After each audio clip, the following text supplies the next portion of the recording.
ఇప్పుడు no cost cough syrup తో 60 రూపాయల విలువ గల ఇన్హేలర్ పూర్తిగా ఉచితం. దెబ్బకి దగ్గు జలుబు మాయం. ఎమ్మెల్యేల అనర్హత పిటిషన్లపై స్పీకర్ యాక్షన్లోకి దిగారు. 5గురికి నోటీసులు ఇచ్చారు. వచ్చే వారం నుంచి విచారణ ప్రారంభం కానుంది. 5గురు ఎమ్మెల్యేల విచారణ ముగిసిన తర్వాత మరికొందరికి నోటీసులు ఇచ్చే అవకాశం ఉంది.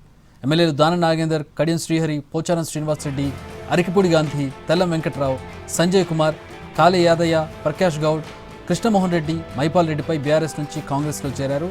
వారిపై అనర్హత వేయకుండా స్పీకర్ జాప్యం చేస్తున్నారంటూ దాఖలైన పిటిషన్పై విచారణ జరిపిన సుప్రీంకోర్టు 3 నెలల్లోగా స్పీకర్ నిర్ణయం తీసుకోవాలంటూ జూలై 25న తీర్పిచ్చింది.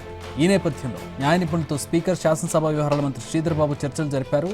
ఫిరాయింపుల నిరోధక చట్టం ప్రకారం ఎమ్మెల్యేలపై నిర్ణయం పూర్తిగా స్పీకర్ పరిధిలోనేనని అసెంబ్లీ వర్గాలు చెబుతున్నాయి.